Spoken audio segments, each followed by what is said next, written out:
千里之行，始于足下。A journey of 1,000 miles begins beneath the feet. We now gather in the Tao to travel the journey together.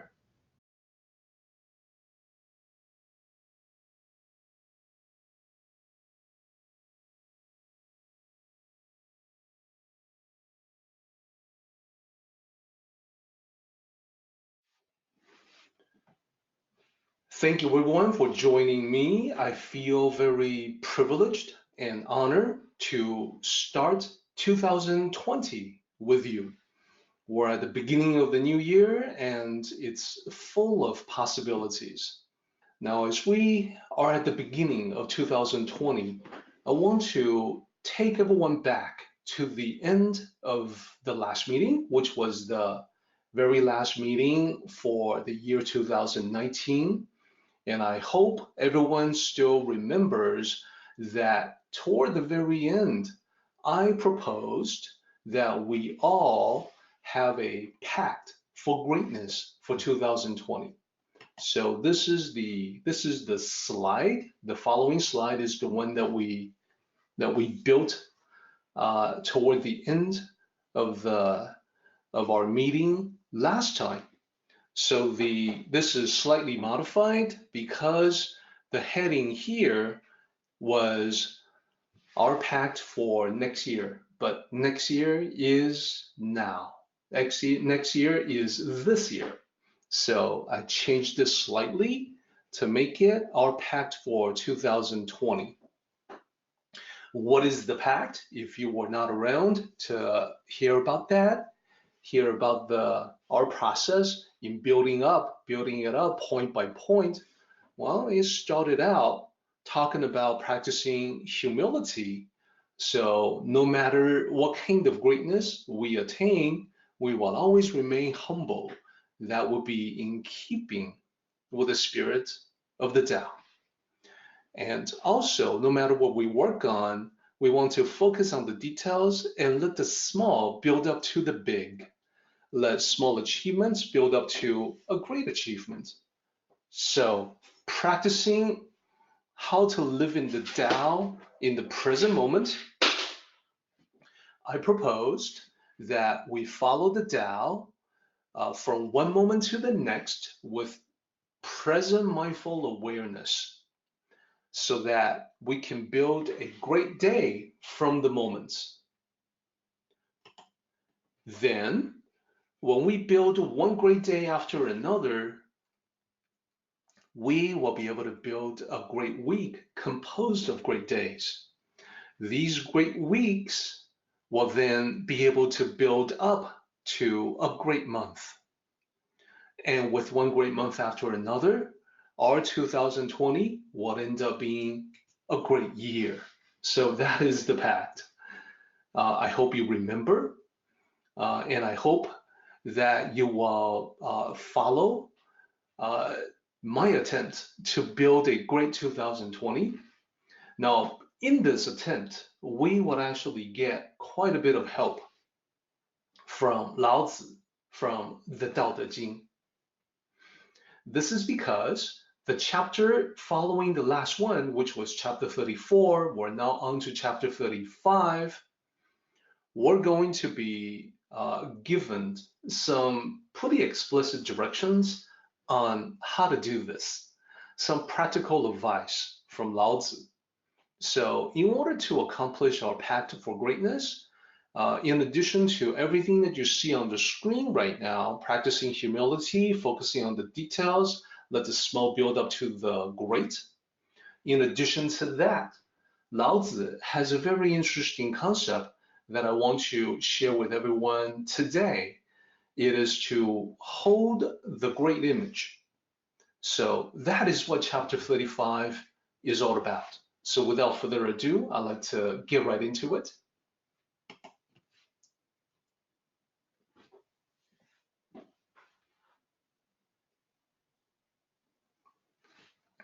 So chapter 35.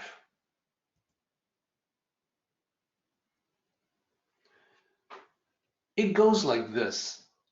Hold the great image. all under heaven will come. They come without harm, in harmonious peace. Music and food, passing travelers stop. The Tao that is spoken out of the mouth is bland and without flavor. Look at it, it cannot be seen. Listen to it, it cannot be heard. Use it, it cannot be exhausted. As usual, as is usually the case with the Daodejing, these are simple lines that contain a lot of information all packed together, and much of it is transmitted from one generation to the next via the oral tradition. So with the help of that tradition, we're able to get into a lot more details into the meaning of what is actually meant. So a lot of these metaphors, a lot of these visuals, the music and food, what is that? Who are the passing travelers? And what about this idea that the Tao cannot be looked at, cannot be listened to, etc. So before we get into all of that, as you know, we always begin with an analysis of the different sections.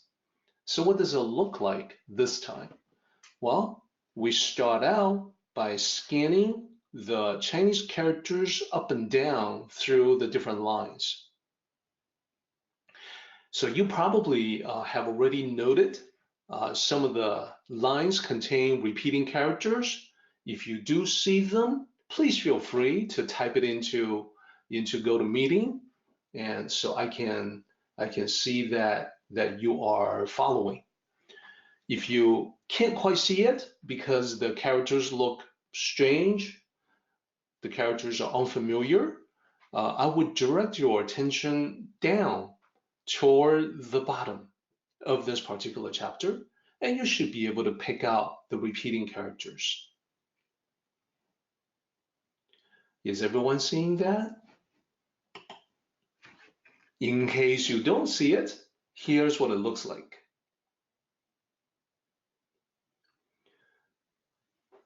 So the highlighted characters, as you can see, are repeated and they are exactly the same.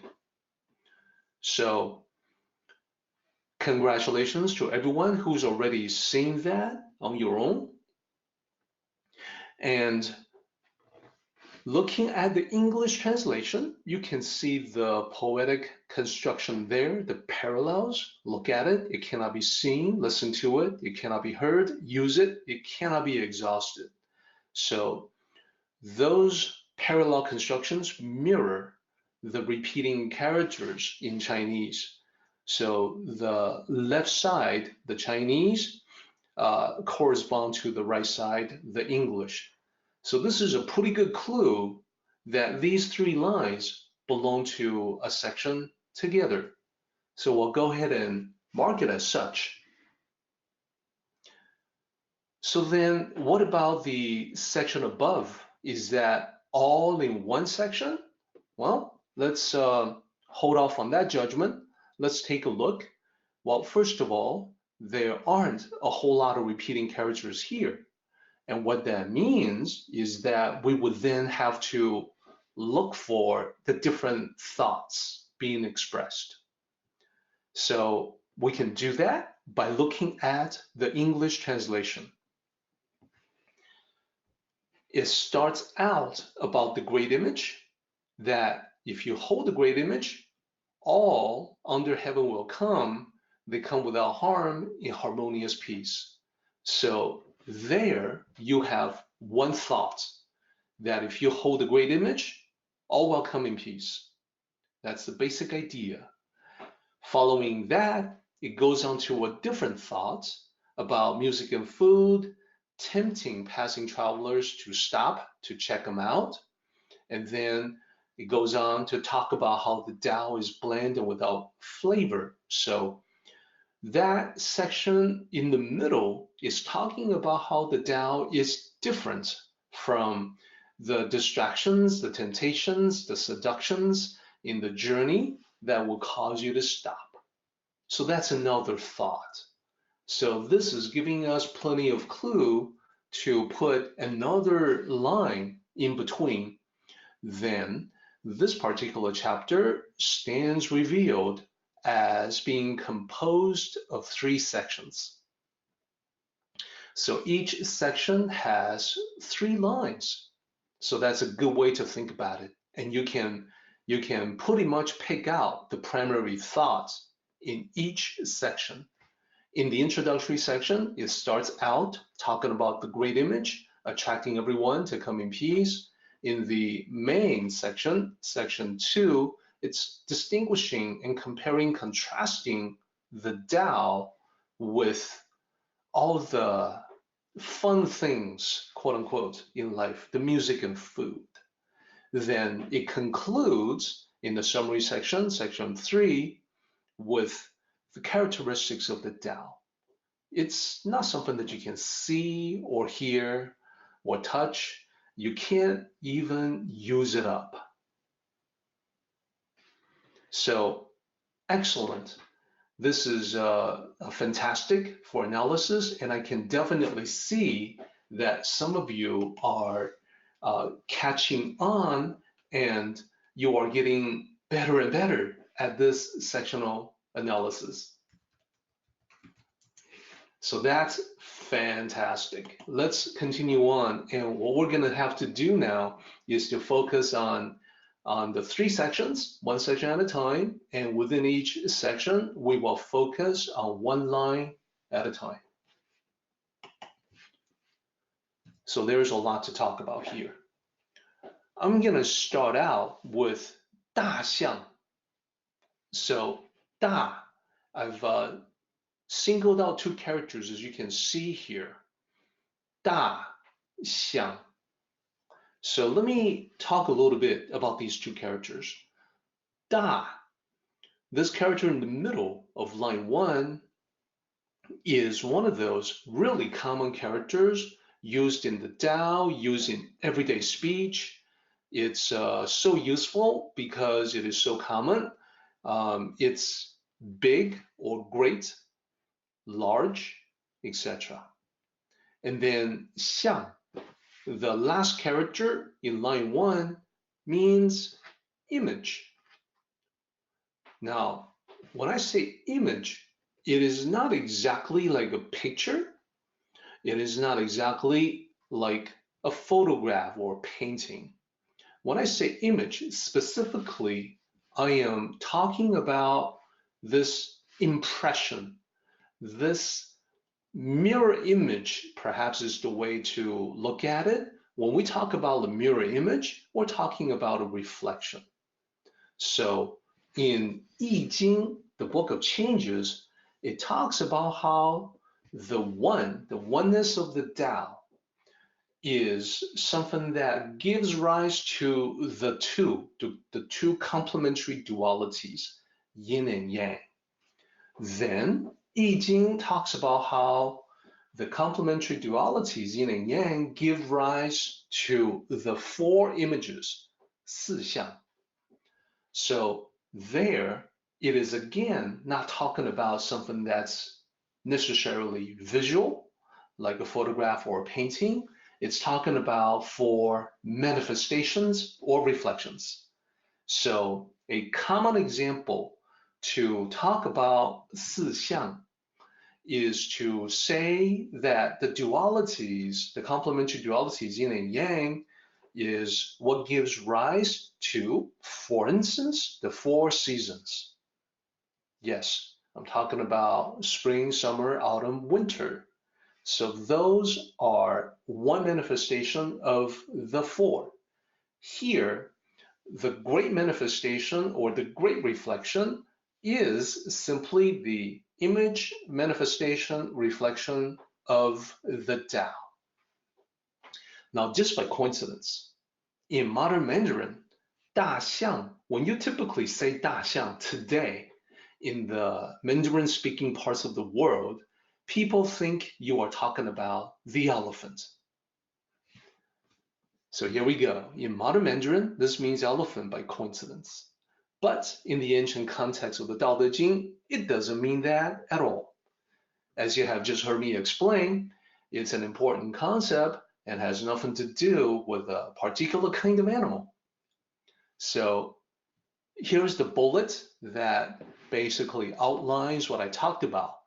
Great image by great image. What we're talking about is the image of the Great Dao, which means the extent to which human beings are able to comprehend and utilize that which is essentially beyond comprehension. So let me explain that a little bit more. So I think, what I have talked about so far, great image being the image of the Great Dao, that's relatively easy to understand. But now I also want to bring in the idea that this is a mental image or mental impression. So the extent to which we are able to comprehend and utilize that which is essentially beyond comprehension. When I say beyond comprehension, I think you know that I mean the Tao, that there's a mysterious core to the Tao that is beyond human comprehension. So there is, however, some things about the Tao that we can understand. So what I mean is the Tao is not completely, absolutely beyond comprehension. So there are certain things that we can figure out and we can use. And that's what this chapter is about.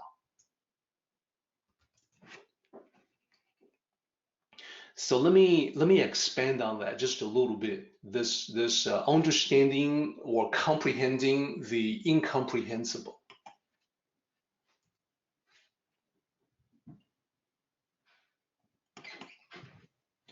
So first of all, if the Tao is essentially incomprehensible, there's part of it, there's a core of it that is beyond us, then why do we bother studying the Tao, learning about the Tao? Well, there's a very good reason for that. Here it is. Because the Tao is defined as the way reality operates, the way existence itself operates, or the universe itself operates. Because it is at the center of everything, is at the core of everything, it's behind everything, even when we understand just a part of it, when we figure it out, when we use that limited understanding, we find that it's extremely useful if our understanding is accurate. It's powerful. It can be utilized. It is very useful. And that's because it's at the heart of everything, absolutely everything. So when we look at the Tao, when we study the Tao, what is it about the Great Dao? There's a couple of aspects that we can see right off the bat.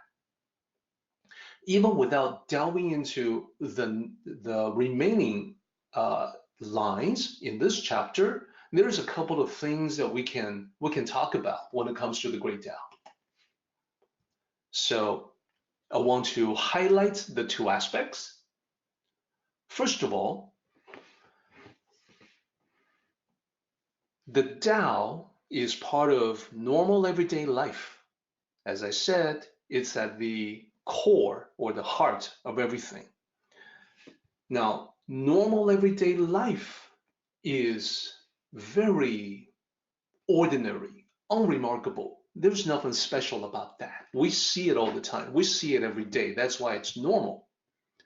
But beneath the ordinary appearance, the Tao functions in extraordinary, sometimes incredible ways. So there are times, for instance, we marvel, as an example, at the working of karma, that some things that were done, whether for good or bad, seems to have been all but forgotten, except that later on, much later, it comes back, if it was negative, to haunt you. Or if it was good, if it was positive, it comes back to reward you.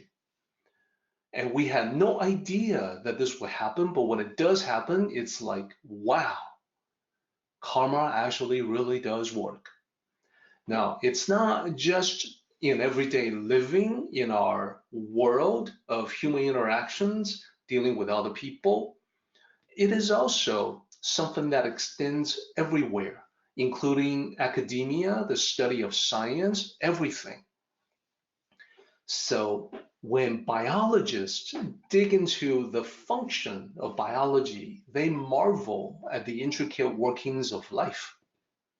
When physicists probe into the nature of reality and get to the quantum realm, they marvel at the incredible ways that reality itself operates at that scale. So you may have already done quite a bit of reading about that. If you are interested in delving further, we can have a separate discussion. For now, I want to focus just on the Tao, this overall idea of extraordinary, incredible Tao, basically hiding in plain sight as something that is ordinary in appearance. You're going to hear this idea repeated several times today. Now, what is the other aspect about the Tao that we can realize? So the first one is about the extraordinary beneath the ordinary. The second one is this. The Tao is part of the infinite, part of the finite material world, the world in which we live. In the finite material world, there are quite a few limits. There is, for instance, a limit to how long we will live. No one lives forever. There's a limit to how long things can last. It's not just us that will expire. Everything that we see around us, everything is really impermanent and transient. So everything's limited in the material world. The Tao's part of it, and yet the Tao is infinite. The Tao extends infinitely beyond all boundaries in all directions. So these two sound a little bit like a paradox. The Tao is extraordinary, and yet it looks ordinary. The Tao is infinite, and yet it's part of the finite. So there's a lot more. There's way more to this than meets the eyes. Now, I want to start exploring this whole idea of the great image by first talking about what happens when you hold the great image. To hold the great image is to have the great image in your mind, in your heart. So that is going to take us to the next slide. So in Chinese, 直大象, hold the great image. The first character is just to hold something, to take something, to have that thing within you. So here's the explanation for that. To hold the image of the Great Dao in mind means that you align your life with the Tao, to let it guide your words, thoughts, and actions. When you embrace the great image of the Tao, it becomes a part of you. It begins to affect everything that you do, every word that you speak, every thought you entertain, every action you undertake. So let me use one example to make it a little bit more concrete. You may have already sensed the difference that the Tao makes in your life. When you begin to study the Tao, when you begin to contemplate the vastness of the Tao, the infinite extent of the Tao, that can have an impact on you. That is, you learn to look at life in a different way. So as we go through life, you know and I know that there will be things that occur that get people all worked up, get people all riled up. They become very upset at something. I'm not being very specific about what that something is. It could be in the realm of work. It could be personal. It could be at home. It could be something, some sort of conflict with friends. It could be something that's national, political in nature. It could be a variety of things. But no matter what it is, though, you know and I know that as we go through life, there will be things that occur that will get people very upset. In fact, there might have been things that occurred last week that caused people to be very upset. You can be sure that as we go forward, there's gonna be things happening this coming week that's gonna have people be jumping up and down, feeling very upset. So someone who cultivates the Tao may be able to look at that in a different way. Here's what I mean by that. When other people are getting angry over an incident, again, that incident could be coming from any direction, the personal, the business, the national, the community, anything. When people are getting angry over an incident, your alignment with the Tao takes you down a different path. You look at the overall situation from a long-term perspective, and that can help you deal with the situation, the incident, with much greater calmness. You may have already seen this occur in your life. You may have already seen how you react differently from other people when smoke is coming out of their ears. You are able to look at it with much more composure and calmness. If that is the case, definitely let me know. But this is an example of how even just contemplating the vastness of the Tao can have an effect on the way you think, on the way you look at everything. So we're going to use this as a jumping off point, as sort of a diving board to start collecting what it means to have the great image in your heart, in your mind. So we're going to begin, as we have done the past few meetings, we're going to begin by putting together the special blue slide. The top of the slide, 指大象, that means hold the great image. Then we get more specific here. We're going to build this up point by point. So holding the great image of the Tao, what does that mean? Well, it means several different things. I will eventually build it up to mean 8 different things. But let's start with number 1. When I talked about how you look at the big picture, that you contemplate what it means in terms of time from a long-term perspective, here's what I specifically am talking about. Number 1, you never lose sight of the forest for the trees. So that's what it means. That's one thing that it means to hold the great image of the Tao within you. Are you able to keep your eyes on the forest, not lose sight of it because of the trees, or in some cases, the branches and leaves?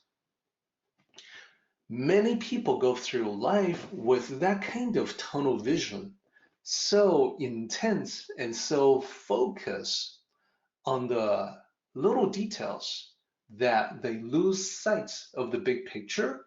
But this is one thing, one benefit that the Tao can have on your life, to be able to take a mental step back, look at the overall situation, and then be able to come up with a different conclusion than other people. If you are able to do that, you're going to notice that people pay attention and say, maybe I should listen to that person. Maybe I should ask them for what they think about the situation. It's a great way to remain sane in a chaotic world, as I am sure you would agree. So let's move on. There's a lot more to talk about when it comes to the great image. We're ready now to explore line 2.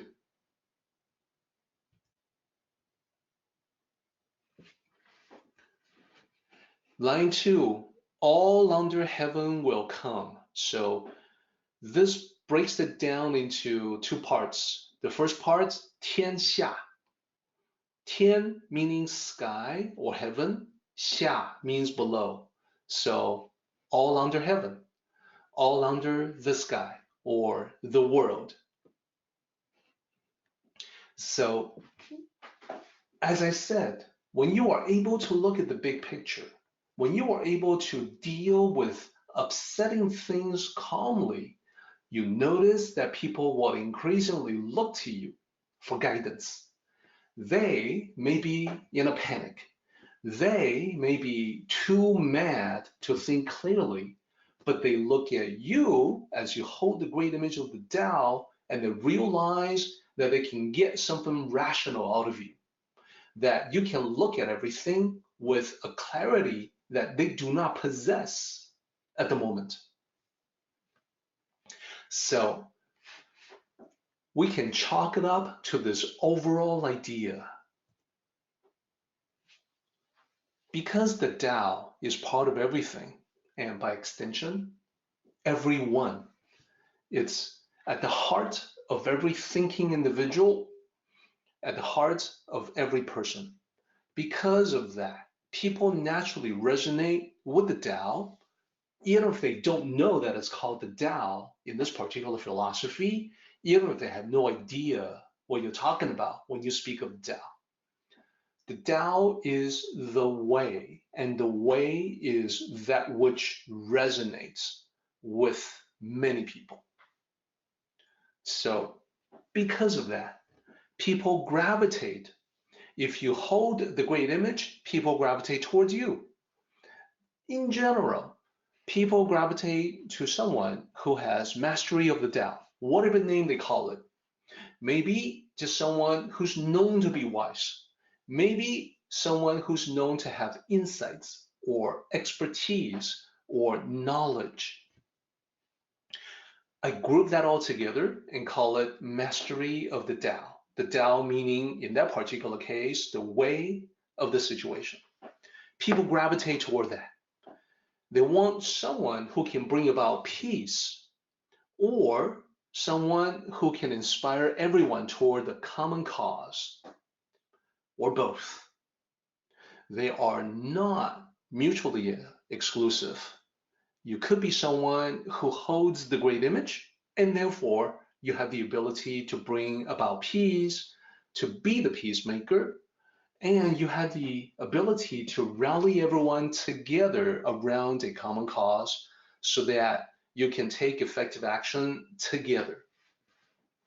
So either way, this person who holds the great image becomes a central nexus for many other people around.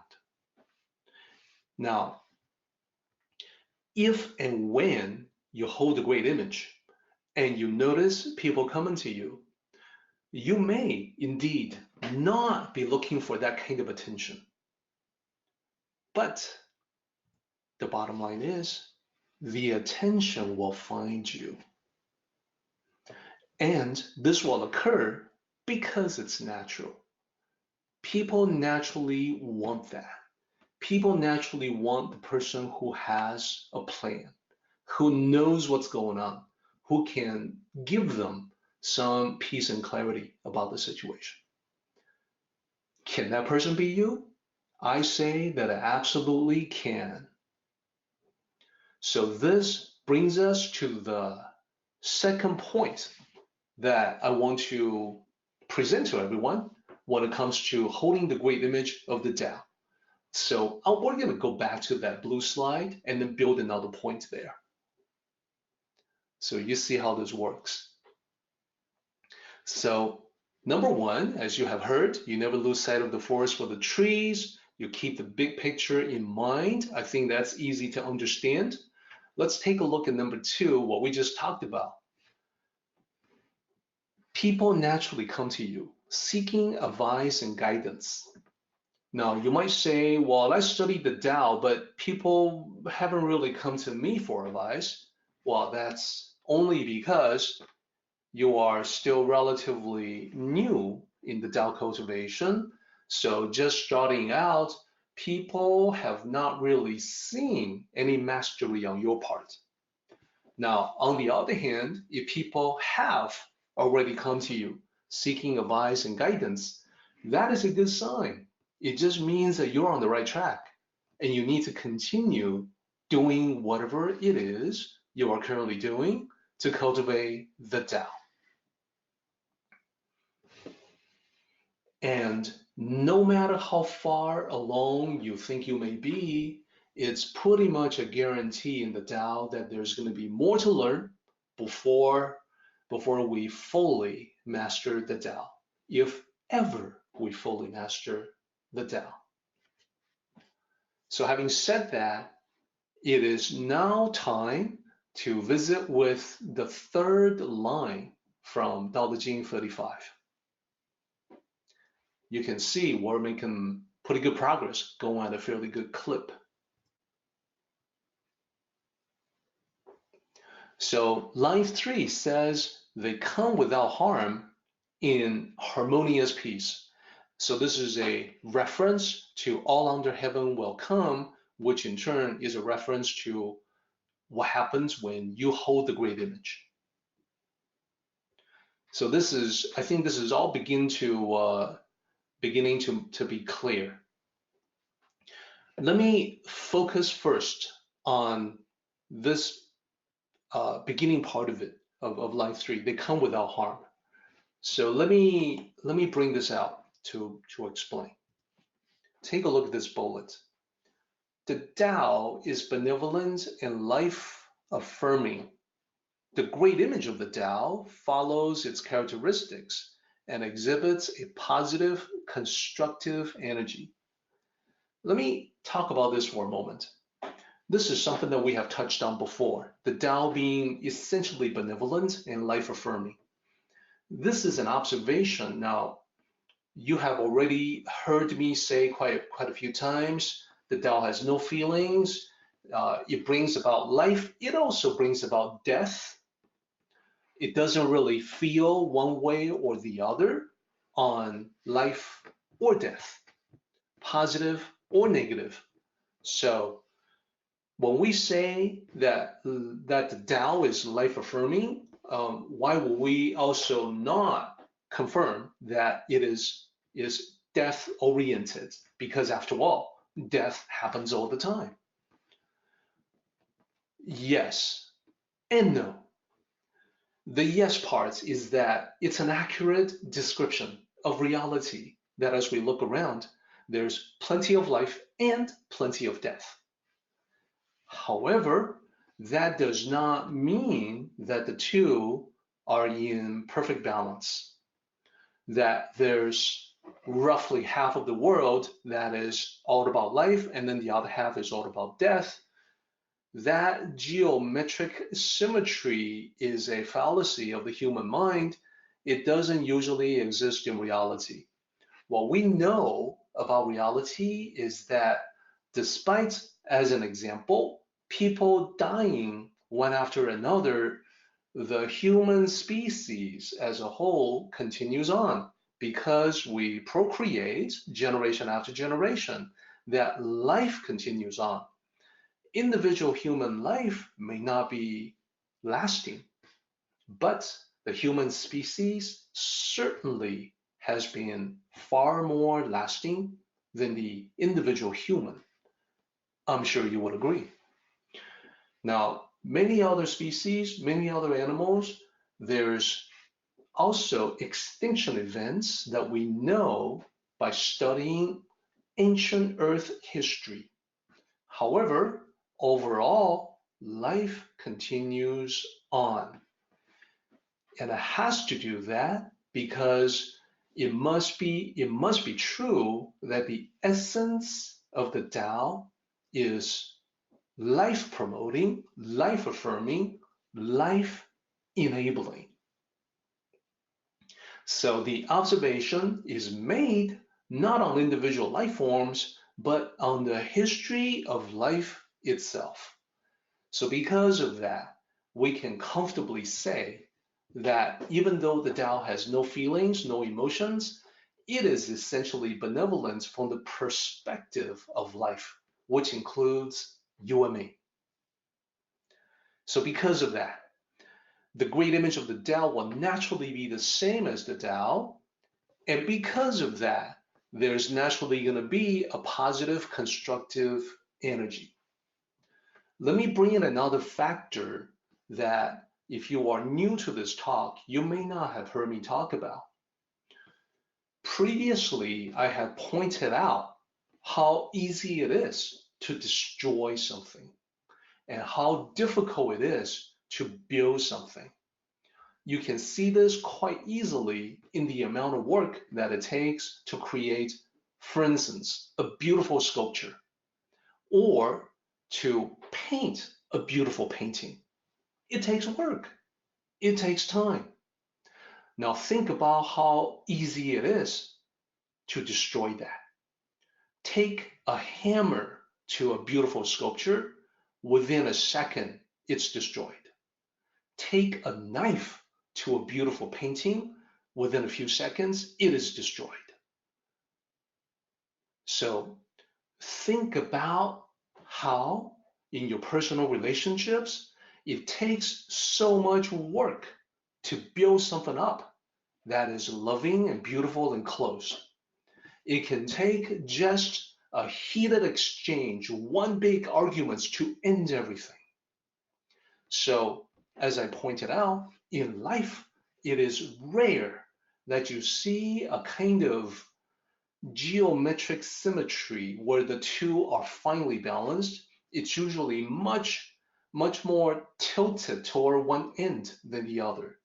So the difficulty of building, constructing, creating something, huge. The ease of getting that destruction going to destroy something good, well, it happens very quickly. So there's no comparison. Now, when you get that idea in your mind, when you figure this out, then you have to follow with the next logical question, and that is, if it is so easy to destroy and so hard to build, how is it that we human beings have a civilization at all? Wouldn't everything be in ruins? Wouldn't everything be destroyed because of how easy that is? So you can see the difficulty is in terms of construction destruction. It is offset or countered by the human potential, the human willingness, and the human tendency to build good things.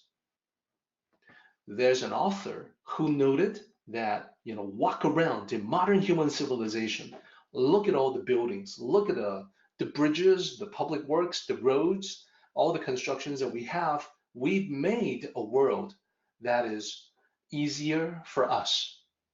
Now, tremendous amount of work has happened in civilization, and we know that these are built brick by brick. Someone had to do the building. You look at a skyscraper, you look at a house, you look at a mansion, it's the same. A bunch of people had to work very hard for a long time, building it up brick by brick.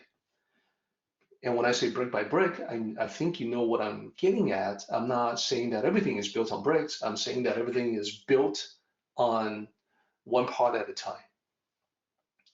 So there's never enough supervisors around to make sure the work is done properly, that every brick is laid just right. They are laid just right. We get to have a civilization because of the overwhelming human nature to create something good. So there's something within us that overcomes the ease of destruction, is what I'm trying to say. And that something within us is a reflection of the Tao. And I hope you see the parallel. I hope you see the connection. So when we exhibit the Tao, embrace the Tao, we naturally are in tune with that same idea, that same metaphysical energy, if you will. Hence the next bullet. Those who are attracted by this, those who gather together to connect with or embrace the Tao, which remember is ultimately beneficial, benevolent, constructive, life-affirming, positive, healing, all of that. To embrace that Tao, all the people who are naturally attracted are able to work together, or, never mind to work, just be together in harmonious peace. So yes, there's a human tendency for peace as well. There's a part of us that is sometimes spoiling for a fight, but there's an overwhelming tendency in most of us that just wants to live in peace and harmony with everything and everyone else. So that's what I'm talking about here. That very much is a central characteristic of the Tao. Can't get away from it. Now, within that overall idea of the Tao, there can be many different kinds of beliefs. We're all gathering here today, and we're a good example. We all come from different backgrounds. In our gathering, we have people who come from the Christian faith, the Buddhist faith, Muslims, we have atheists, we have people from every conceivable background who are able to gather together and be able to accept the Tao. And I call the Tao the big tent. And the reason why I say that is because just like a big tent, there's room for everyone. Doesn't matter where you come from, we can all be together in harmonious peace under the big tent of the Tao.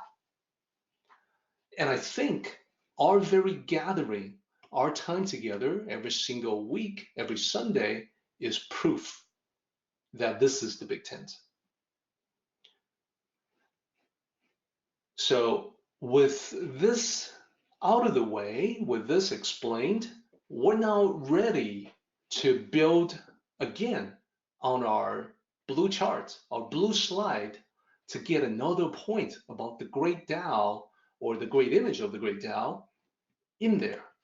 So let's go back to the blue slide. So you've already seen the first 2 points, not losing sight of the forest, the big picture. You've seen, we talked about number 2, people naturally are attracted to you, that they come to you when you hold the great image of the Tao, it naturally resonates with them. This is who they are, this is who you are, and therefore there's that resonation between you and the others. This is not magic, it happens naturally. It's one of the most natural things in the world. So what about point number 3? We've now just talked about how people come together for something constructive, something positive, something that is healing, something that is peaceful and harmonious. So that's a little bit different than just people coming to you. It's people coming to you and then being able to live together under the big tent, as I call it. So I describe it this way. Number 3, along with others, you are able to work in harmonious peace. So this interaction with other people is an important ingredient in Tao cultivation. We can never be without other people. And this is the reason why, again and again, I say that the Tao is not about being a hermit. The Tao is social. And once again, our gathering every Sunday is proof of that as well. So we're ready to explore line 4 from the Daodejing, chapter 35. This gets into a new thought for us. We've completed section 1. The first 3 lines in the first thought, which is about the great image of the Great Dao. So we're going to switch gears and we'll start this particular discussion. We'll probably go one line into it, and then we'll be ready to take a mid-meeting break. So for now, let's take a look at line 4. Music and food. Passing travelers stop. Okay. It seems like a very sudden change from the previous 3 lines, which is about the great image of the Tao. And then suddenly, seemingly out of nowhere, music and food pop up. Well, what is it? Well, as you have heard me talk about today and also in previous meetings, this is really metaphorical. Music and food, in this case, represent the numerous distractions in the material world. And let me focus for just a moment on the first 3 characters. I know that some of the people in our group are currently studying Mandarin and appreciate when we focus on the characters. The first character is music. The second character is and the third character is food. So if you look at the translation, it's a very literal translation of the original, music and food. In modern Mandarin, the third character can also be used in the context of bait, but it's the same idea. It's a tangential meaning, and you can see where the derivation is. Then let's talk about the last 3 characters. The fourth character in this line is passing, and then the second from last character is guest, or in this case, travelers. Travelers are usually guests in places that they visit. And then the very last character means stop. So literal translation once again, passing travelers stop. And if you want passing guests, stop. It's the same. Either way works. So what does this mean? Well, music and food are metaphorical. So the passing travelers, yes, also metaphorical. So the travelers represent you, me, and everyone else. The travelers are metaphorical, standing in for all the sentient beings of the world currently on their journeys through life. So every one of us is subjected to numerous distractions, temptations as we work our way through life. That's exactly what this is pointing out. So just from the simplistic original phraseology, you may not necessarily get all the hidden meaning or the different layers. So thankfully, we have many commentaries to draw from to get at the real lessons, the real meaning underneath the surface. So the basic idea can be expressed in a simple way.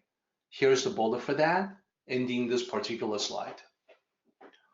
We, you and me, we can often be sidetracked by all the distractions. They pull us off the path because we get tempted. You know, what is that music? Or what is that food? Interesting. Let me investigate. Let me sample the real world delights that the material world has to offer. Now, there's nothing wrong with that in essence, but we can be so sidetracked, so distracted that we lose our way in life. That's what this line is all about. So music and food representing the colorful, tempting distractions will be contrasted with the Tao in this particular section.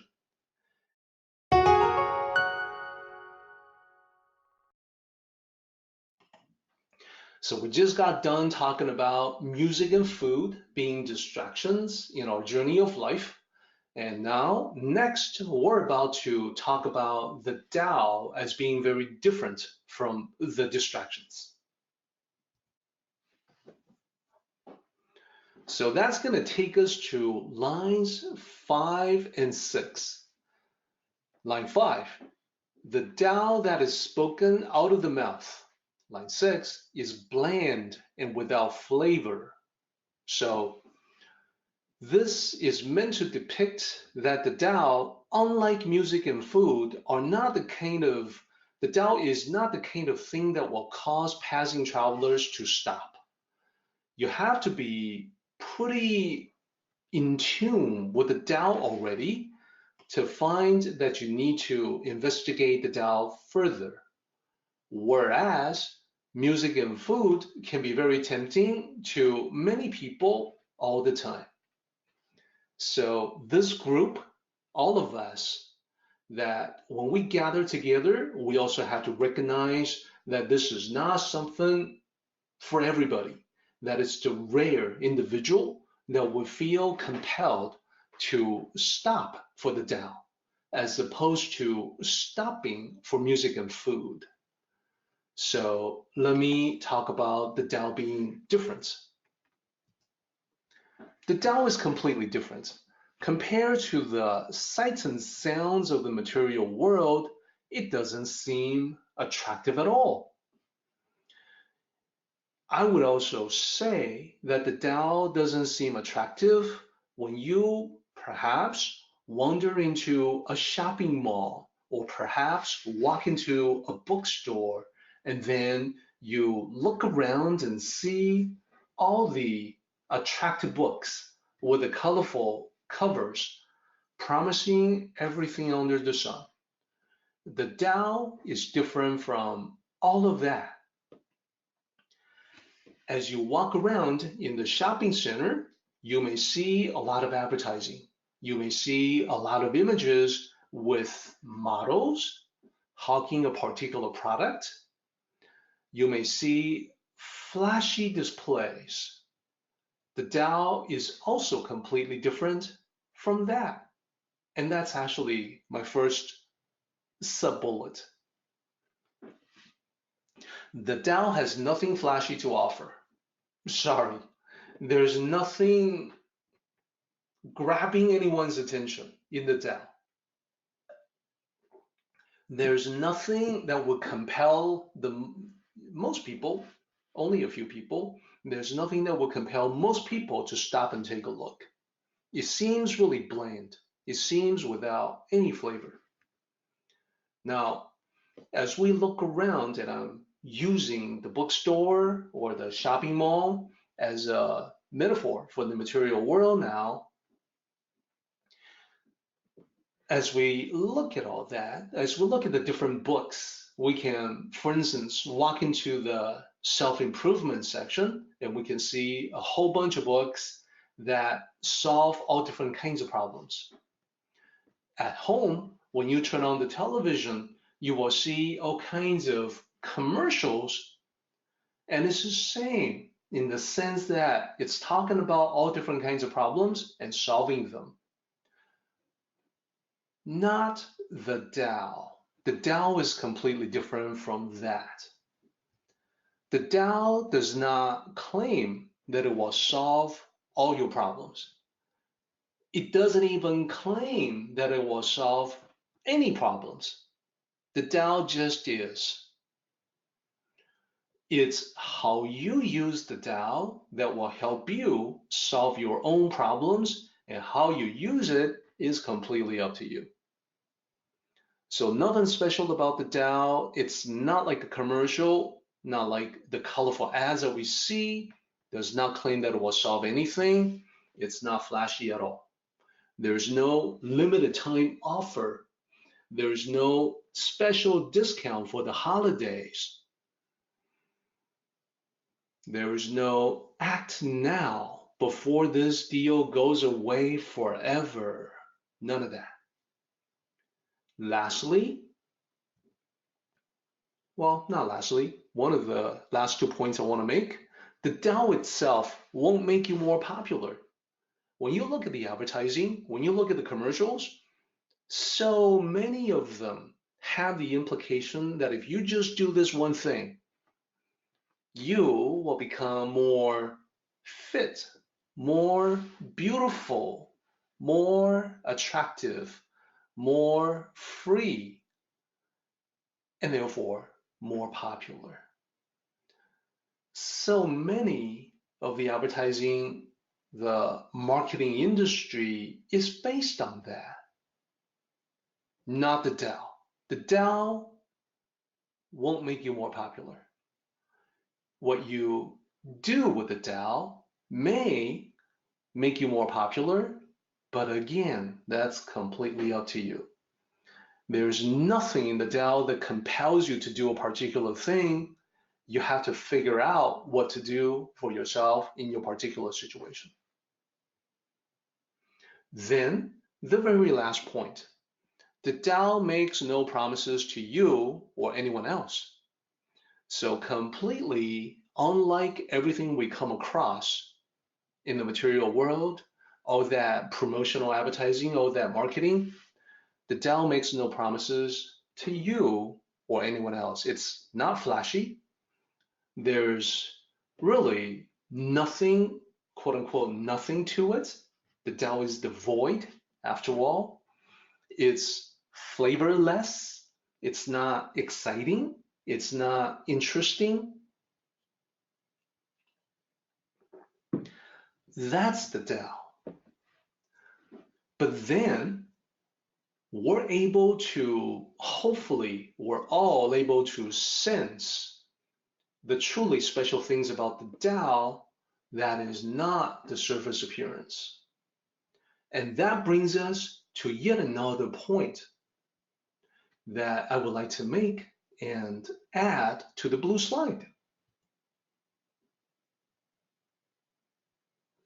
So what makes Tao cultivators different? Well, it's this very next point, point number 4. Tao cultivators are the ones, hopefully like you, who are able to perceive the specialness of the Tao in everyday things. And to help us zero in on that, I would like to offer some examples, some comparisons. What I would like to do specifically for point number 4 is to talk about what we see in the material world and what the Tao really is. By comparing the two, contrasting the two, it makes this point much clearer. Lao Tzu says that on the one hand, on the material world side, there's music and food. And then on the Tao side, it's this thing that is bland and without flavor. So let's bring in some additional examples beyond what Lao Tzu has outlined. So what I've done is I have set up 2 columns. So on the left-hand side, the material world is like, and then I have a bunch of examples. And then while the Tao is more like, and by comparing the two, I think you all get the idea.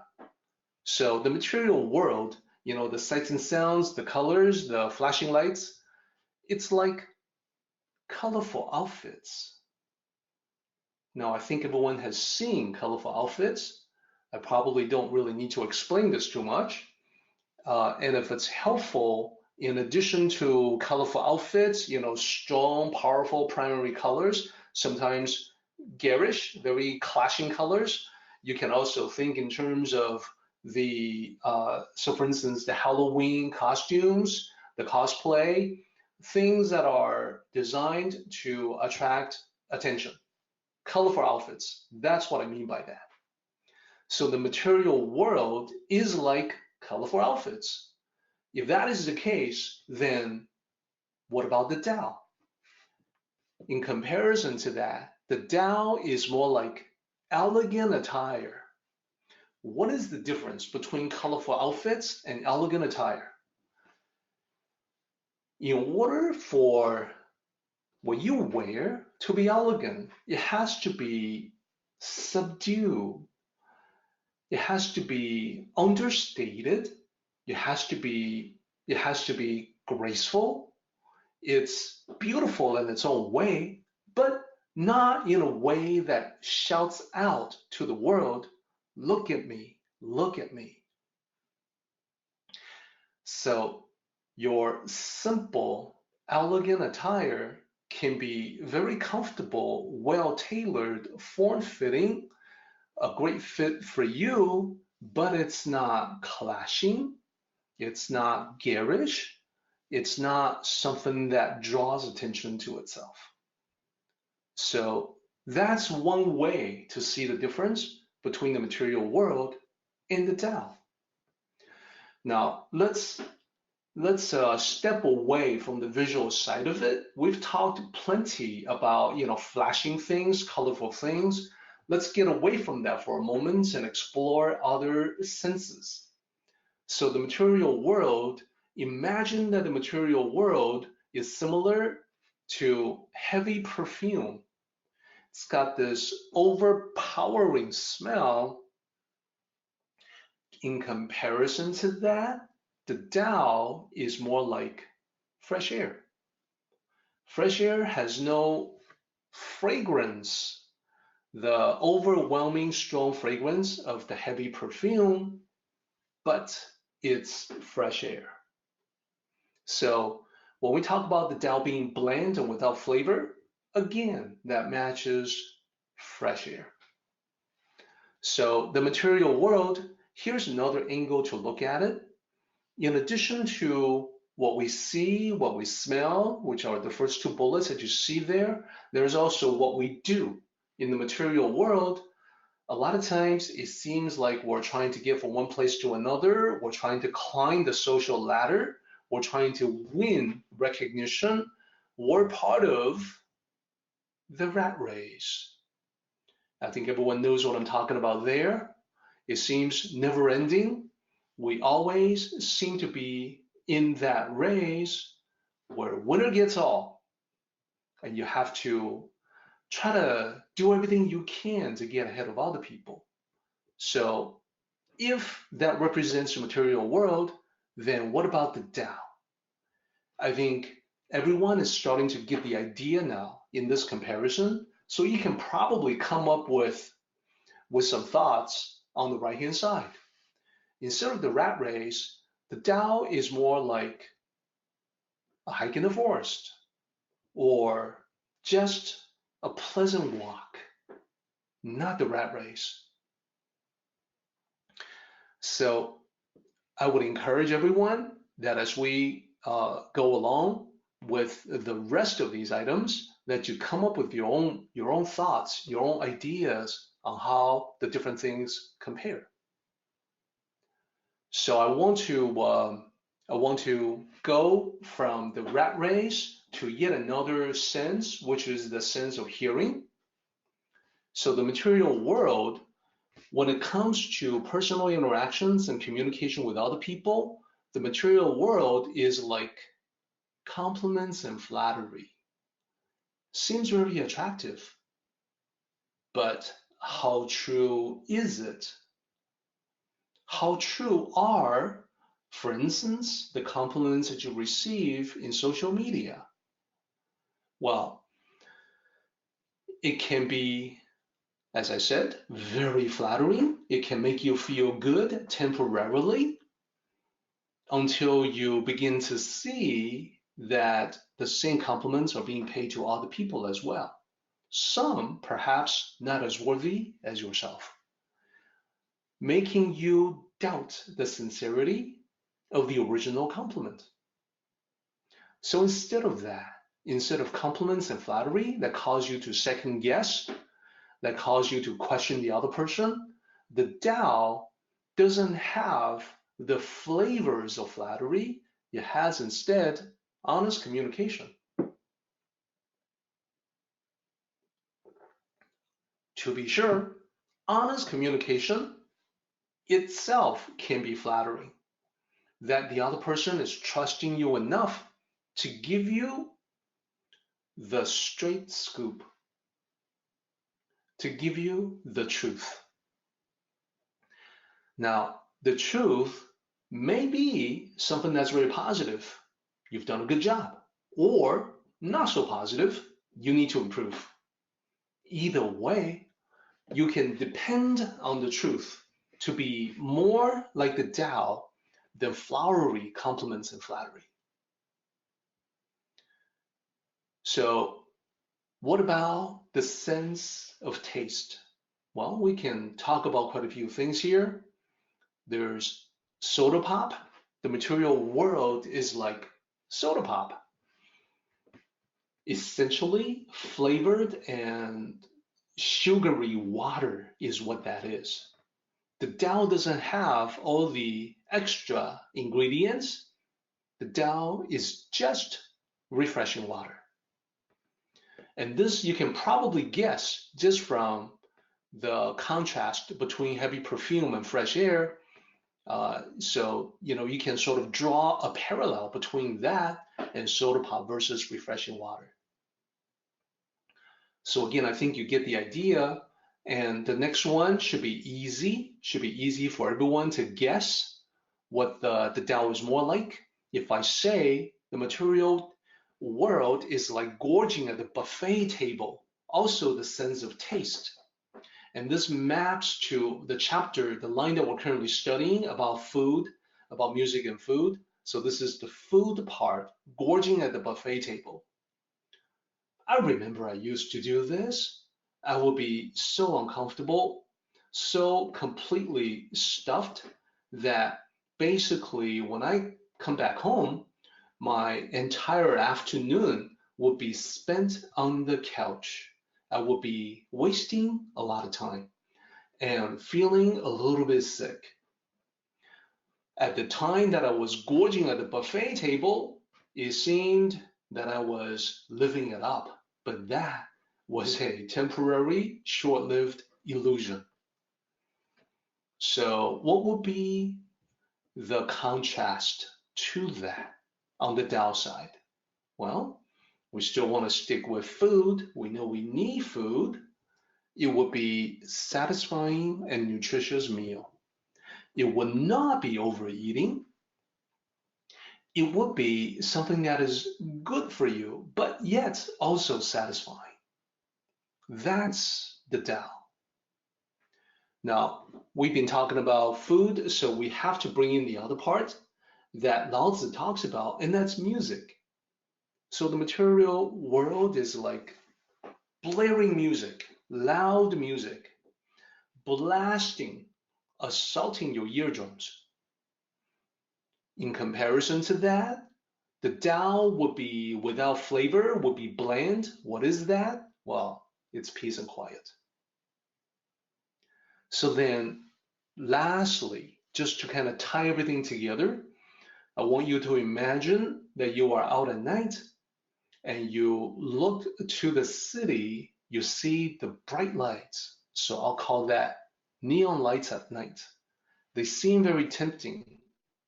There's a lot of things they seem to offer. You are drawn to the lights. You want to see the quote unquote action. You want to have fun. So think nightclubs, think perhaps Vegas, think that type of setting for neon lights at night. And then imagine what will be the counterpart from the Tao side. I would suggest the moon and the stars. Always there, always illuminating, beautiful in their own way, but completely unlike the neon lights at night. So these two columns are the comparisons that I would like to offer as a way to illustrate the difference between the Tao and what Lao Tzu calls the music and food. The music and food on the left-hand side, the Tao on the right-hand side. So when you get what Lao Tzu was trying to talk about, trying to describe, you can come up with your own two columns of comparison and contrast that will really get the idea clear in your mind as to what the difference is between the material world and the spiritual realm of the Tao. This concludes our discussion of the second section. We're now going into the third section, which are descriptions about the Tao itself. Each one of the descriptions seems very simple, as you can see in the slide that's coming up. And yet, each one can lead to a great deal of discussion and introspection. Line 7, it says, look at it, it cannot be seen. That's a reference to the Tao. So you and I already know that Tao is not an object. It's not even an energy in the conventional way that we understand energy. And that is why it cannot be seen. So think of it as sort of being like electricity in wires. You can't see it. You cannot see the electricity flowing in, for instance, electrified fence. And yet, if you touch it, you will discover that it carries tremendous power. So that's sort of an analogy to help everyone understand the Tao. The Tao is in everything, like electricity in the wires, but it cannot be seen. It's not visible, and yet it carries a tremendous amount of power. So realistically, in everyday living, the Tao, your mastery of the Tao, reveals itself not in flashy ways, but in ways that are not very flashy at all. It reveals itself in the long run in the little details of everyday living. It's not a stunt, it's not a performance, not a trick or demonstration. So this is again something that warrants a much deeper level of discussion in the Tao. And what I have done is that I have, in similar fashion, as you have just seen, I have also assembled two columns to talk about the flashy versus the non-flashy. The flashy meaning the material world, the not so flashy would be the Tao. So here's what it looks like. The flashy versus the not so flashy. So I have two columns here, not exactly the Tao on the left-hand side in the same position as where I have the material world, the representatives, the metaphors for the material world in the previous slide. On the right-hand side, I have the authentic Tao. Now, unlike the previous one, some of this may take you by surprise, including the first one. Fortune telling. I know this can rub people the wrong way because there are people who are into the Tao because they like the results that they have gotten when they did fortune telling using I Ching, the Book of Changes. So they all along think that they've been involved with the Tao when they do their fortune telling using the I Ching, casting the coins. I'm here to tell them that that's not exactly the Tao, exactly as the heading says. It's not exactly the Tao. So what is the Tao? The Tao is being the author of your own destiny. When you are really able to do that, you feel no further need to do any kind of fortune telling. Why bother doing that when you can determine what happens next? It doesn't even make any sense anymore to ask about your fortunes when you are the one who creates it, and you are cognizant, you are aware of your role in creating your own good fortune. Now, I have also seen references to the study of the Tao in Laozi. Laozi is another sage in the Great Dao tradition from history. Laozi was a Tao sage who was said to be able to levitate, able to fly. Now, this was intended as a metaphor for what the authentic Tao represented, which is to liberate the spirit. So levitate the body, this is something that can also be done as a performance, a stunt, or a trick. That's not exactly the Tao. The Tao, like Laozi, will be using that levitation as a metaphor for the liberation of your spirit. Now, let's talk about the next one. This one I talk about quite a bit. I talk about frequently, and that is secrets, shortcuts, secret techniques, things that will help you get everything you want with little to no effort. And I say that's not exactly the Tao. I say the Tao is the journey of 1,000 miles taken one step at a time. That is the open secret of the Tao that is not a secret at all, or perhaps we can say a secret that is hiding in plain sight. You can achieve phenomenal results taking one step at a time. You just have to make sure that you take those steps every day. So yet another promise that is usually made is associated with secret techniques. Many of the secret techniques that you have seen, that I have seen, are associated with instant wealth, or the guarantee of great wealth that can be acquired easily. So that's not exactly the Tao either. Now, there are plenty of wealthy people who practice the Tao, but the Tao is not about the acquisition of wealth.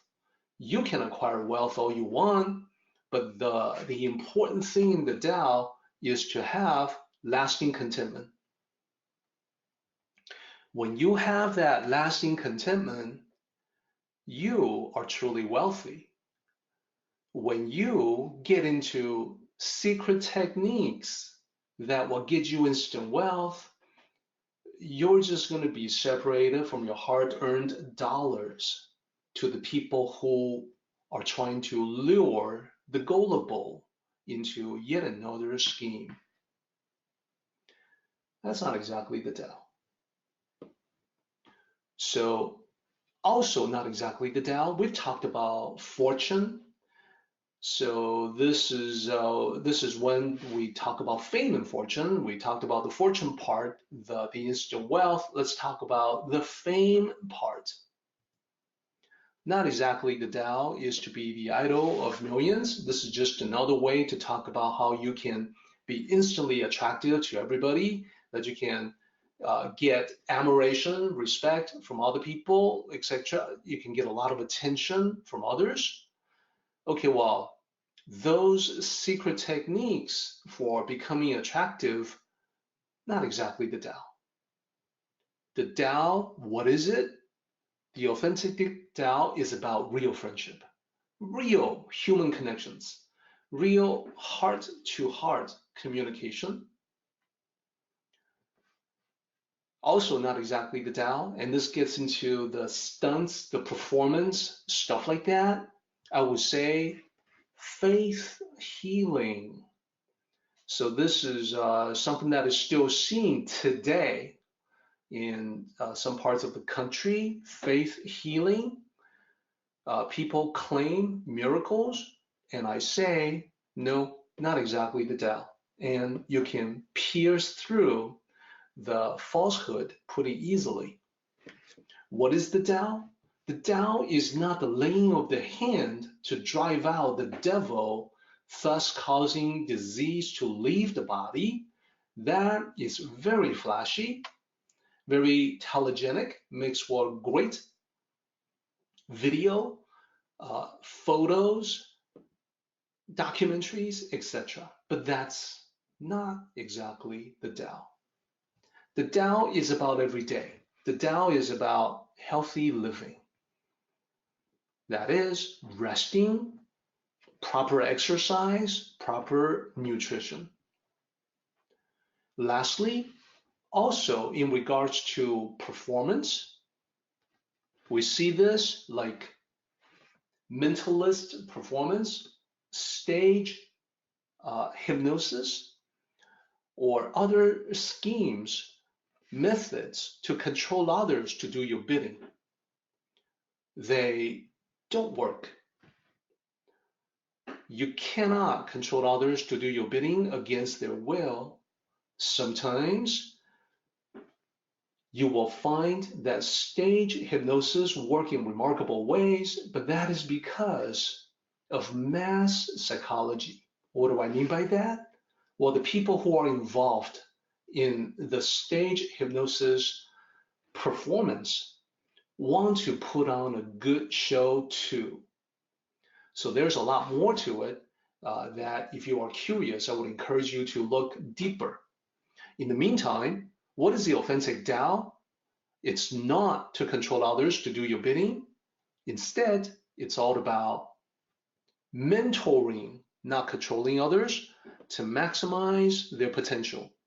So you may end up with influence on other people, but that is definitely not your goal. So the Tao is not something that is highly visible like stunts and performances, tricks, etc. That is the point that I'm trying to make with this, but I find that there's another way to make the same point more easily if I were to tell a story from the Tao tradition.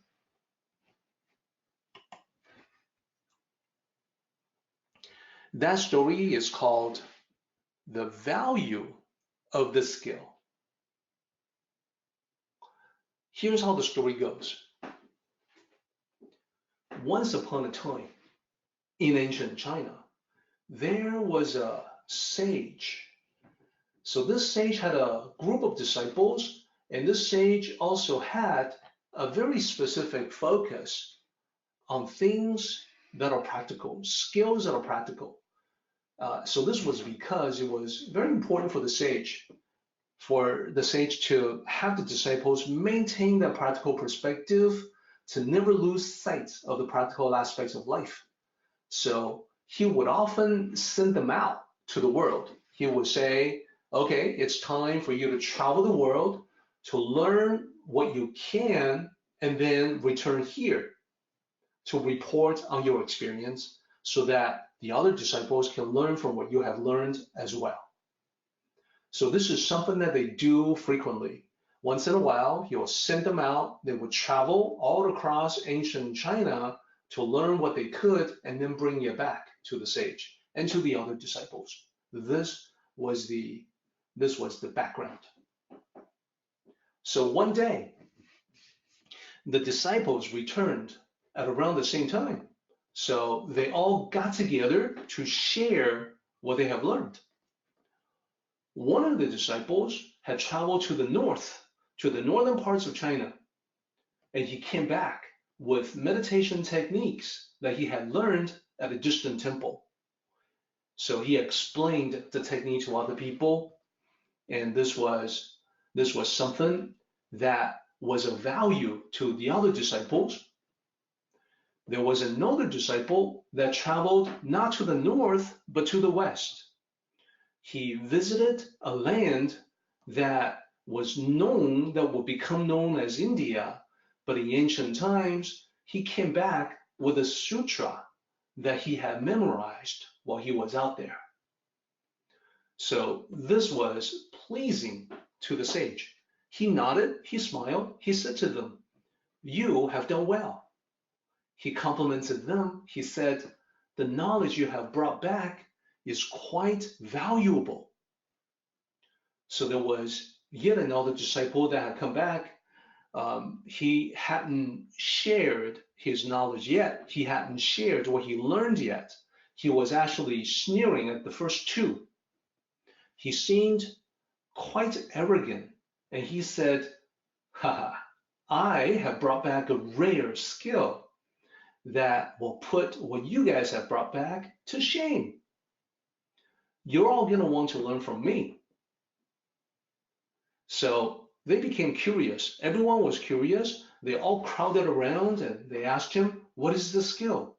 What is the rare skill that you have learned that puts everything to shame that we're all going to want to learn?" So this disciple said, "Well, I can demonstrate it for you better than I can talk about it. So why don't you all follow me to the nearby river and I will show you. I will show you my rare skill."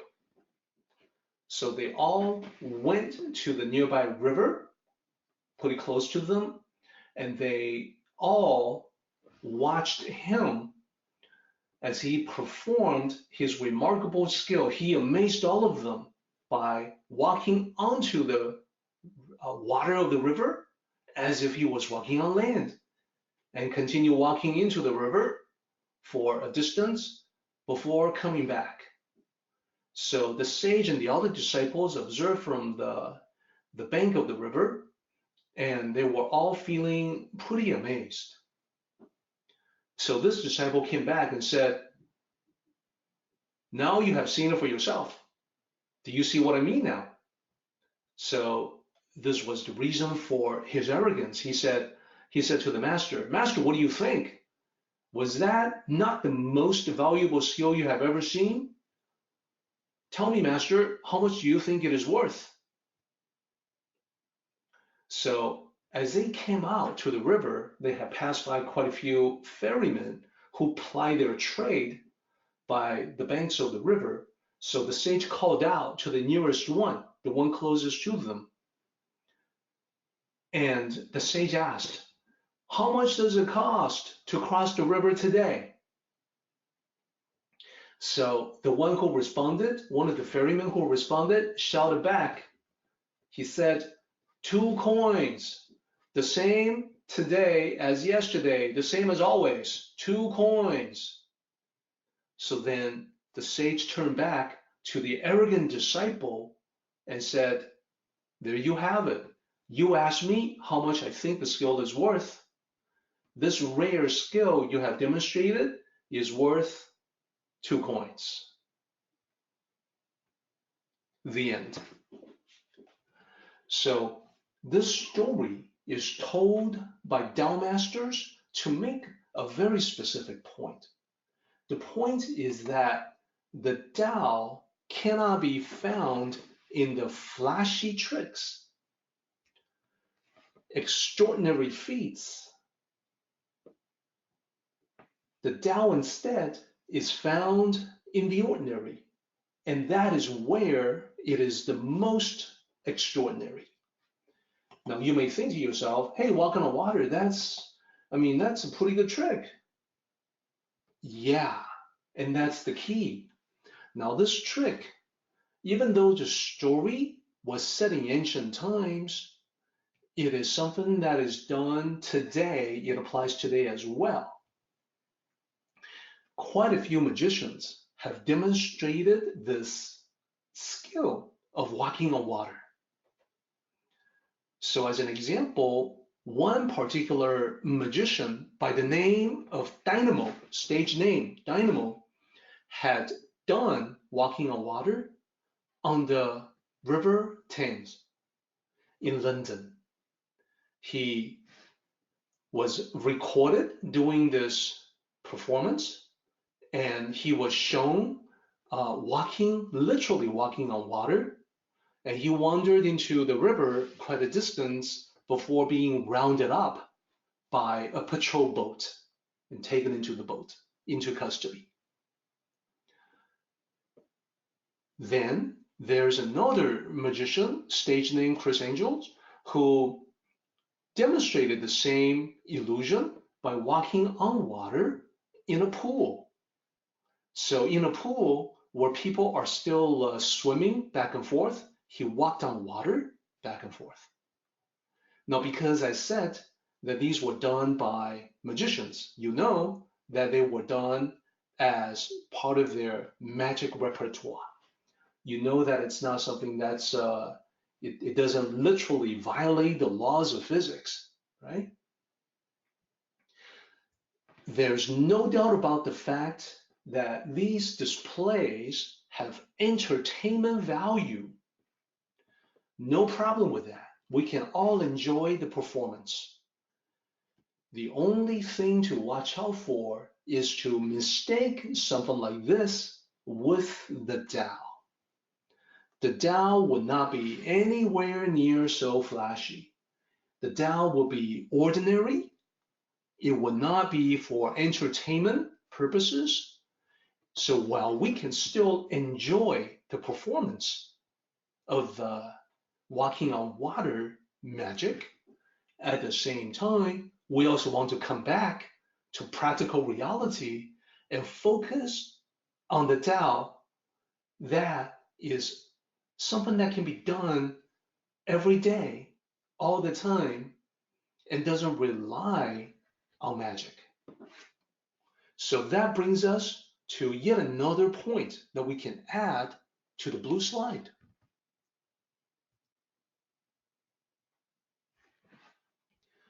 So we've gone through the first four. What about item number 5?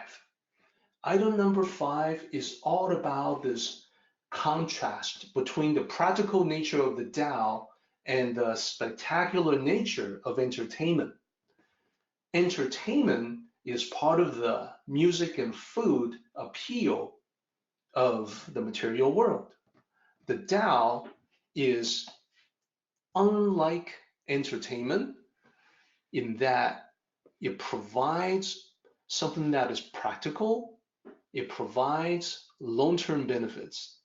Therefore, number 5, in holding the great image of the Tao, it means you see value in the practical that provides long-term benefits.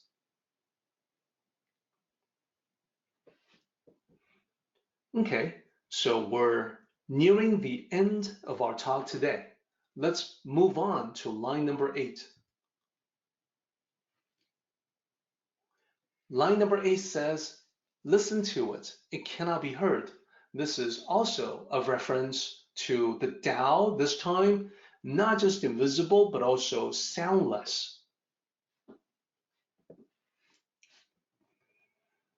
Just as the Tao cannot be seen as a physical thing, it also cannot be heard as a physical sound. So the Tao does not manifest as any kind of music, not even the kind of music you enjoy. So the Tao itself is completely without sound. It is also not something that you hear in your head. The Tao is not a voice in your head. It can provide you with whispers of wisdom, but only metaphorically. What I mean by that is that the Tao doesn't literally speak to you. And if you are convinced that it does, I think there may be a more serious problem. So the whispers of wisdom from the Tao is not something that comes across as a voice. Here's what it is. The Tao speaks to you, communicates with you as a brilliant idea that you've come up with, an accurate intuition about a situation, something that is not at all clear, but your intuitive voice tells you the reality. The Tao can also speak to you as a feeling that you're on the right path. So none of these are voices that you can hear either in your mind or physically. So this now gives us yet another addition to the blue slide. The Tao speaks, but not really. It communicates without sound. So let's take a look at how that can be represented in our slide. You hear the soundless whispers of wisdom from the Tao. When you hold the great image of the Tao, it means you are able to hear the soundless whispers of wisdom from the Tao. This means also that you have quieted your mind enough to be able to tune in to the soundless whispers. It means that there is an absence of mental chatter that belongs to the same category as the temptations and distractions of the material world.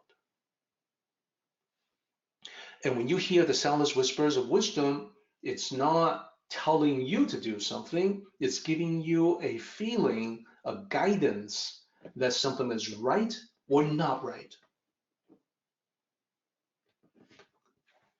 So that's point number 6. And remember, we have an overall 8 points to talk about in the blue slide. So we're definitely getting toward the very end. Our timing is pretty good. So we're also getting toward the very end of our meeting today.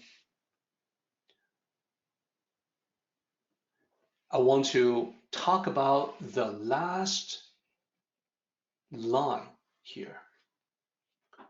Use it. It cannot be exhausted. So the Tao is infinite, as we have talked about. It is without limits, without boundaries. So when you think of the Tao as a source of all the resources that can manifest in your life, it's endless. It's literally endless. It has no limits. It can never be exhausted, as line 9 says. This has a couple of interesting implications that I want to highlight for your attention. Number 1, those who understand the abundance of the Tao, they will never be poor, because poverty is nothing more than a shortage of financial resources. When you understand how to tap into the Tao, this is no longer a concern. You can always have the resources that you absolutely need. So the first part of it has to do with real world material resources.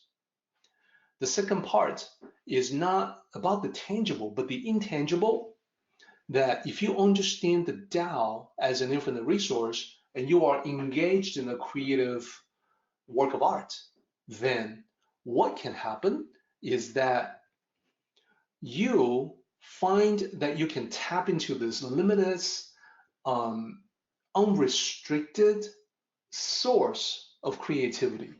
You never run out of ideas. You always know what to do. You have indeed too much. You have a torrent of creativity, and then you have to pick and choose to decide what you ought to focus on. There are, I know writers, I know authors who complain about writer's block. That is only because they don't know how to tap into this overwhelming abundance of the Tao. If they know how to do that, they will never be blocked. Ever. So this would actually give us yet another item to add in the blue slide. And so let me show you guys what it looks like. And I can also next time I can also illustrate it with a real life story. So let's talk about the infinite and how it can be added to the card that I have in mind. We've got 6 items here, ending with the Soundless Whispers of Wisdom from the Tao. These 6 things, this is what happens when you hold the great image of the Tao. What about number 7? Number 7 is being able to tap into the infinite resource of the Tao. So I describe it like this. You feel one with the infinite Tao, making life an absolute joy.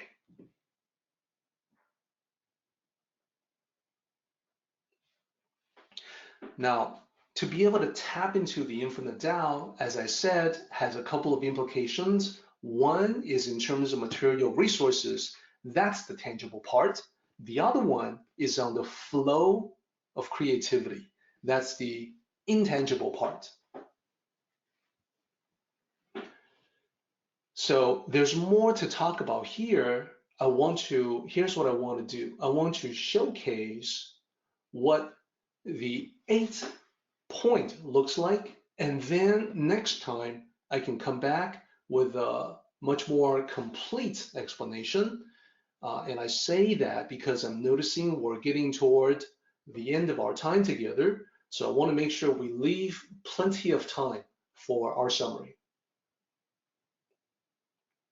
So what is the point number 8?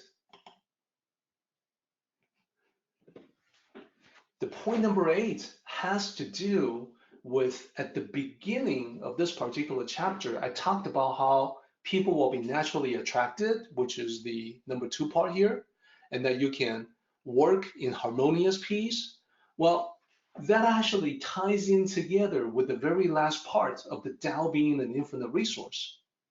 I'll explain more next time, but for now, here is the main point to keep in mind. Number 8.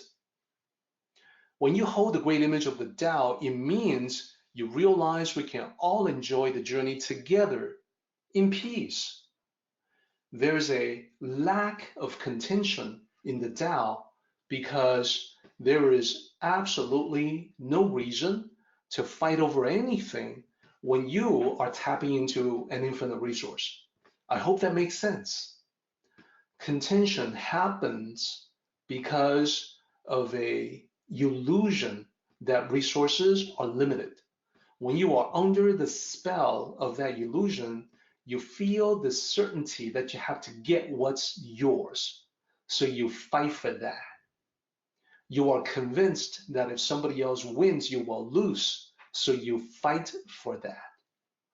All of those are illusions that go away when you hold the great image of the Tao in your mind.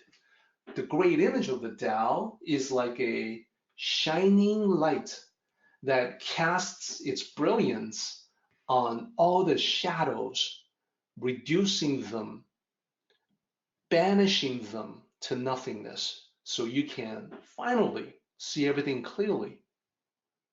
So next time, I want to revisit number 7 and number 8.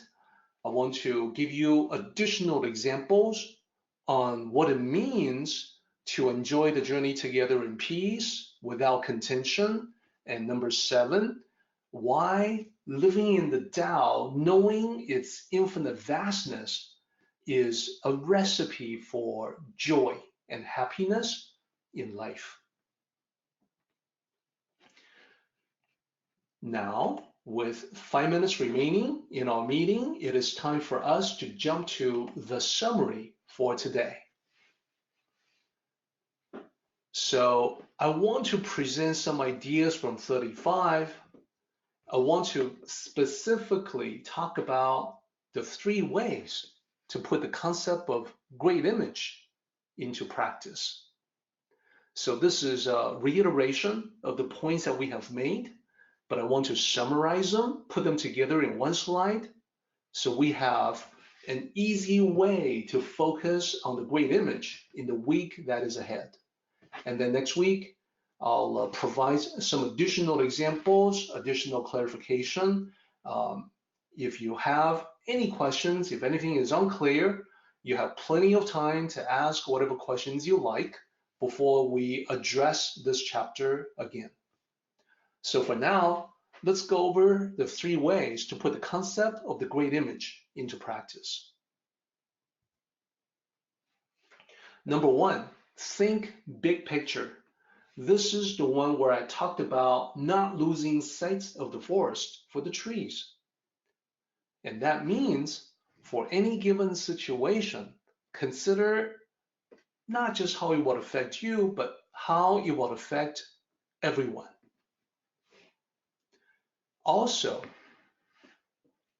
other than the scope of the situation, I also want you to contemplate, think about the incident from a timeless perspective, from the Tao perspective, and ask yourself the question, will this even matter years from now? A lot of times, for things that get people very upset, the answer is, indeed, this is trivial and will not matter years from now.